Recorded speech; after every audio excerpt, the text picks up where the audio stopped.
ದರ್ಶನ ಪತ್ನಿ ಚೈತ್ರ ಆರ್ ನಟಿಯಾಗಿದ್ದು ಮೈಸೂರಿನಲ್ಲಿ ಶೂಟಿಂಗ್ ಇದೆ ಅಂತ ಸ್ನೇಹಿತನಿಂದ ಹೇಳಿಸಿ ಕಿಡ್ನಾಪ್ ಮಾಡಿಸಿದ್ದಾನೆ. ವರ್ಧನ್ ಎಂಟರ್ಪ್ರೈಸಸ್ನ ಮಾಲೀಕ ಹರ್ಷವರ್ಧನ್ ಅಪಹರಣ ಮಾಡಿಸಿರೋ ಆರೋಪ ಕೇಳಿ ಬಂದಿದ್ದು, ಪತ್ನಿಯ ತಾಯಿಗೆ ಕರೆ ಮಾಡಿ ನನ್ನ ಮಗಳನ್ನ ತಂದು ಒಪ್ಪಿಸಿದ್ರೆ ನಿಮ್ಮ ಮಗಳನ್ನ ಸೇಫ್ ಆಗಿ ಬಿಡ್ತೀನಿ ಅಂತ ಬೆದರಿಕೆ ಹಾಕಿದ್ದ. ಸದ್ಯ ಈ ಸಂಬಂಧ ಚೈತ್ರಾಳ ಸಹೋದರಿ ಬ್ಯಾಟರಾಯನಪುರ ಪೊಲೀಸ್ ಠಾಣೆಯಲ್ಲಿ ದೂರು ದಾಖಲಿಸಿದ್ದಾರೆ.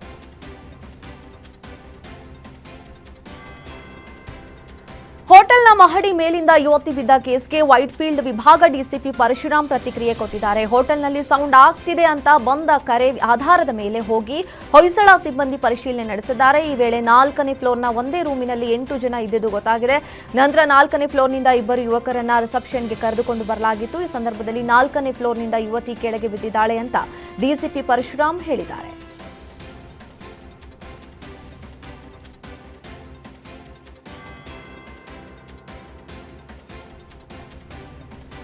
ತುಮಕೂರು ಜಿಲ್ಲಾಧಿಕಾರಿ ಕಚೇರಿಗೆ ಬಾಂಬ್ ಬೆದರಿಕೆ ಹಿನ್ನೆಲೆಯಲ್ಲಿ ದುಷ್ಕರ್ಮಿ ಆತಂಕ ಸೃಷ್ಟಿಸಿದ ತಹಶೀಲ್ದಾರ್ ಕಚೇರಿಯಲ್ಲಿ ಶೀಘ್ರದಲ್ಲೇ ಪ್ರಬಲ ಬಾಂಬ್ ಸ್ಫೋಟ ಸಂಭವಿಸಲಿದೆ. ಎಲ್ಲರನ್ನೂ ಬೇಗ ತೆರವುಗೊಳಿಸಿ ಅಂತ ಕಳಿಸಿದ್ದ ಮೇಲ್ ಇದಾಗಿದೆ. ಗೈನಾ ರಮೇಶ್ @outlook.com ಎಂಬ ಇಮೇಲ್ ಮೂಲಕ ಬೆಳಗ್ಗೆ 7:25ಕ್ಕೆ ಸಂದೇಶ ರವಾನೆಯಾಗಿದೆ. ಪೊಲೀಸ್ ಇಲಾಖೆ ಅಲರ್ಟ್ ಆಗಿದ್ದು ಬಾಂಬ್ ಬೆದರಿಕೆ ಇಮೇಲ್ ಬಂದಿದ್ದು ಆತಂಕ ಸೃಷ್ಟಿಸಿದೆ. Pakistan ISI cells in Tamil Nadu ಎನ್ನುವ ಹೆಸರಿನಲ್ಲಿ ಜಿಲ್ಲಾಧಿಕಾರಿಗಳ ಇಮೇಲ್ಗೆ ಬೆದರಿಕೆ ಪತ್ರ ರವಾನೆ ಮಾಡಲಾಗಿದೆ. ಕೆಲವೇ ದಿನಗಳಲ್ಲಿ ಜಿಲ್ಲಾಧಿಕಾರಿ ಕಚೇರಿಗೆ ಬಾಂಬ್ ಇಡಲಾಗುತ್ತೆ, 5 ಬಾಂಬ್ಗಳನ್ನು ಇಟ್ಟು ಸ್ಫೋಟಿಸಲಾಗುವುದು ಎಂಬ ಸಂದೇಶ ಇದಾಗಿದೆ. ಈ ಬಗ್ಗೆ ಅಪರ ಜಿಲ್ಲಾಧಿಕಾರಿ ಶಿವಕುಮಾರ್ ಶೀಲವಂತ್ ಕೂಡಲೇ ಪೊಲೀಸ್ ಇಲಾಖೆಗೆ ಮಾಹಿತಿ ನೀಡಿದ್ದು ಪೊಲೀಸರು ಅಲರ್ಟ್ ಆಗಿದ್ದಾರೆ.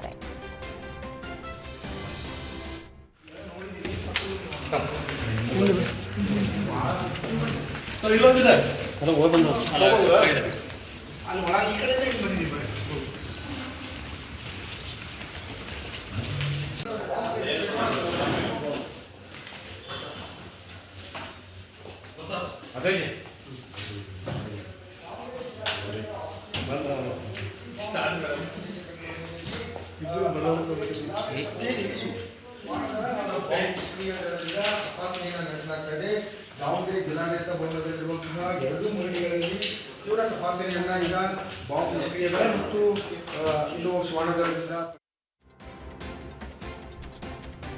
ತುಮಕೂರು ಜಿಲ್ಲಾಧಿಕಾರಿ ಕಚೇರಿಗೆ ಬಾಂಬ್ ಬೆದರಿಕೆ ಹಿನ್ನೆಲೆ ರೆವಿನ್ಯೂ ಪ್ರಗತಿ ಪರಿಶೀಲನೆ ಸಭೆ ಹಾಗೂ ಭೂ ಸ್ವಾಧೀನ ಸಭೆ ರದ್ದಾಗಿದೆ. ಜಿಲ್ಲೆಯ ಎಲ್ಲಾ ಎಸಿಗಳು, ತಹಶೀಲ್ದಾರ್ಗಳು, ರೆವಿನ್ಯೂ ಇನ್ಸ್ಪೆಕ್ಟರ್ಗಳೊಂದಿಗೆ ಡಿಸಿ ಸಭೆಗೆ ಕರೆದಿದ್ದರು. ಕಚೇರಿಗೆ ಬಾಂಬ್ ಬೆದರಿಕೆ ಹಿನ್ನೆಲೆಯಲ್ಲಿ ತುಮಕೂರು ಜಿಲ್ಲಾಧಿಕಾರಿ ಕೋರ್ಟ್ ಹಾಲ್ನಲ್ಲಿ ನಡೀತಾ ಇದ್ದ ಸಭೆ ರದ್ದಾಗಿದೆ.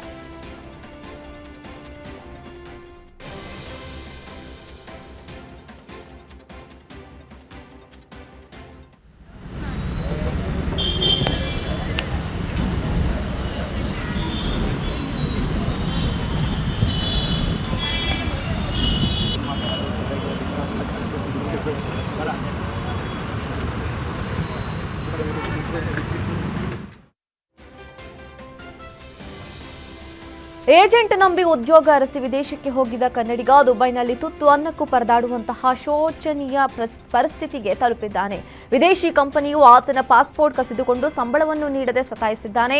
ಏಪ್ರಿಲ್ 3ರಂದು ಅಬುದಾಬಿಗೆ ತೆರಳಿದ್ದ ಬೀದರ್ನ ಬಸವ ಕಲ್ಯಾಣದ ಆಲಗುಡ ಗ್ರಾಮದ ಯುವಕ ದೌಲಪ್ಪ ಒಂದು ಹೊತ್ತಿನ ಊಟಕ್ಕೂ ಇಲ್ಲದೆ ಭಿಕ್ಷೆ ಬೇಡ್ತಾ ಇದ್ದಾನೆ. ಈ ಬಗ್ಗೆ ವಿಡಿಯೋ ಮಾಡಿ ಅಳಲು ತೋಡಿಕೊಂಡ ಯುವಕ, ಏಜೆಂಟ್ನಿಂದ ನನಗೆ ಮೋಸ ಆಗಿದೆ, ಯಾರು ಏಜೆಂಟ್ ನಂಬಿ ವಿದೇಶಕ್ಕೆ ಬರಬೇಡಿ, ಪಾಸ್ಪೋರ್ಟ್ ಕಸಿದುಕೊಂಡು ಸಂಬಳ ನೀಡ್ತಾ ಇಲ್ಲ, ಒಂದೊತ್ತು ಊಟನೂ ಕೊಡ್ತಾ ಇಲ್ಲ ಅಂತ ಕಣ್ಣೀರು ಹಾಕಿದ್ದಾರೆ.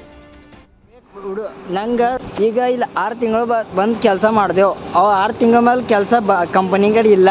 ಮತ್ತು ಕಂಪನಿ ಏನಂತಾರೆ, ನಮ್ಮ ಪಾಸ್ಪೋರ್ಟ್ ಕೊಡೋ ಅಂತಾರೆ, ನೀವು 6,000 ರೂಪಾಯಿ ಕೊಡ್ರಿ. ಕಂಪನಿ ಇಲ್ಲಿ ದುಬೈದ 6,000 ರೂಪಾಯಿ ಕೊಡ್ಬೇಕಾ, ನೀವು ಹೋಗ್ಬೇಕು ಊರಿಗೆ ಹಂಗಂತ ಹೇಳ್ತಾರೆ ರೀ. ಮತ್ತು ಅವು ಏಜೆಂಟ್ರಿ ಮಾತು ಕೇಳಬೇಡ್ರಿ, ಫ್ರಾಡ್ ಮಾಡ್ತಾರೆ ಅವ್ರು. ನಾ ಒಂದು ಏಜೆಂಟ್ ಇದ್ದಾನೆ, ಅವನ ಉತ್ತಮ್ ಅಂತ, ಅವನ ಊರ ವಾಂಜರ್ಖೇಡ್ ಅಂತ ಬಾಲ್ಕಿ ಹುಲ್ಸೂರ್ದ ಹತ್ರ ಅವ್ರ ಊರು ಬರುತ್ತೆ. ಅವ್ರ ಮಾತು ಕೇಳಬೇಡ್ರಿ, ಅವ್ರು ಫೇಕ್ ನಂಗೆ ಇದೇ ಮಾಡ್ಯಾರ, ಅವ್ರು ಅಲ್ಲ ಫ್ರಾಡ್ ಮಾಡ್ಯಾರ. ಮತ್ತು ನಾ ಅಂದ ಅಗ್ರಿಮೆಂಟ್ ಮೇಲೆ ಸೈಡ್ ಮಾಡೋದಂದನ, ಅವನು ಏನಂತ ಅಲ್ಲಿ ಏನು ದಂಧೆ ಇಲ್ಲ. ಸುದ್ದಿ ಮುಂದುವರಿಯುತ್ತೆ ಒಂದು ಸ್ಮಾಲ್ ಬ್ರೇಕ್ನ ನಂತರ.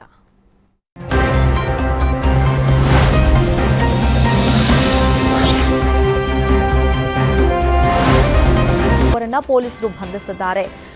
ಚಿಕ್ಕಬಳ್ಳಾಪುರ ಜಿಲ್ಲೆ ಚಿಂತಾಮಣಿ ನಗರದ ಟಿಎಪಿಎಂಸಿ ಮಾರುಕಟ್ಟೆ ಬಳಿ ನಕಲಿ ಸಿಗರೇಟ್ ಮಾರಾಟ ಮಾಡ್ತಾ ಇದ್ದ ತಮಿಳುನಾಡು ಮೂಲದ ಗೋಪಾಲ್, ಮಂಡ್ಯ ಮೂಲದ ದರ್ಶನ್ ಹಾಗೂ ಕಾರ್ತಿಕ್ನನ್ನ ಬಂಧಿಸಲಾಗಿದೆ. ಬಂಧಿತರಿಂದ ಬರೋಬ್ಬರಿ 6,71,484 ರೂಪಾಯಿ ಮೌಲ್ಯದ ನಕಲಿ ಸಿಗರೇಟ್ ವಶಕ್ಕೆ ಪಡೆಯಲಾಗಿದೆ. ಚಿಂತಾಮಣಿ ನಗರ ಠಾಣೆಯಲ್ಲಿ ಈ ಸಂಬಂಧ ಪ್ರಕರಣ ದಾಖಲಾಗಿದೆ. ಕ್ಷುಲ್ಲಕ ಕಾರಣಕ್ಕೆ ಯುವಕನೊಬ್ಬ ಮಹಿಳೆಯ ಜುಟ್ಟು ಹಿಡಿದು ದರದರನೆ ಎಳೆದೊಯ್ದ ರಾಕ್ಷಸರಂತೆ ವರ್ತಿಸಿರೋ ಘಟನೆ ಚಿಕ್ಕಮಗಳೂರಿನಲ್ಲಿ ನಡೆದಿದೆ. ಮೂಡಿಗೆರೆ ತಾಲೂಕಿನ ಬೀಚುವಳ್ಳಿ ಗ್ರಾಮದಲ್ಲಿ ಮನೆ ಲೀಸ್ ವಿಚಾರಕ್ಕೆ 2 ಕುಟುಂಬಗಳ ನಡುವೆ ಮಾರಾಮಾರಿ ನಡೆದಿದೆ. ಸಬೀರಾ ಹಾಗೂ ರತ್ನ ಎಂಬುವರ ಮಧ್ಯೆ ಕಿರಿಕ್ ನಡೆದಿದ್ದು, ರತ್ನ 8 ಲಕ್ಷ ಪಡೆದು ಮನೆಯನ್ನ ಲೀಸ್ಗೆ ಕೊಟ್ಟಿದ್ರು. ಆದ್ರೆ ಮನೆ ಬಿಟ್ಟಾಗ ಮನೆ ರಿಪೇರಿ ಮಾಡಿಸಿದ್ದೀನಿ, ಟೈಲ್ಸ್ ಹಾಕ್ಸಿದ್ದೀನಿ, 18 ಲಕ್ಷ ಕೊಡಿ ಅಂತ ಸಬೀರಾ ಖ್ಯಾತೆ ತೆಗೆದಿದ್ದಾಳೆ. ಇದೇ ಕಾರಣಕ್ಕೆ ರತ್ನ ಸಬೀರಾ ಕುಟುಂಬಗಳ ನಡುವೆ ಗಲಾಟೆ ನಡೆದಿದೆ. ಈ ದೃಶ್ಯಗಳು ಸಿಸಿಟಿವಿಯಲ್ಲಿ ಸೆರೆಯಾಗಿವೆ. ಶಿವಮೊಗ್ಗದಲ್ಲಿ ಬೆಳ್ಳಂಬೆಳಗ್ಗೆ ಅಧಿಕಾರಿಗೆ ಲೋಕಾಯುಕ್ತ ಶಾಕ್ ಕೊಟ್ಟಿದೆ. ಎಕ್ಸಿಕ್ಯೂಟಿವ್ ಇಂಜಿನಿಯರ್ ರೂಪ್ಲಾ ನಾಯಕ್ ಮನೆ ಮೇಲೆ ಲೋಕ ದಾಳಿ ಮಾಡಿದೆ. ಬಸವನಗುಡಿಯ ಬಾಡಿಗೆ ಮನೆಯ ಮೇಲೆ ಲೋಕ ದಾಳಿ ಮಾಡಿ ಪರಿಶೀಲನೆ ನಡೆಸಿದೆ. ಹಾಗೆ ಅವರ ಕುಟುಂಬಸ್ಥರ ನಿವಾಸದ ಮೇಲೆ ಲೋಕ ದಾಳಿ ಮಾಡಿ ಪರಿಶೀಲನೆ ನಡೆಸಿದೆ. ಒಟ್ಟು 6 ತಂಡಗಳಾಗಿ ಲೋಕಾಯುಕ್ತ ಅಧಿಕಾರಿಗಳು ದಾಳಿ ಮಾಡಿ ದಾಖಲೆ ಪರಿಶೀಲಿಸಿದ್ದಾರೆ.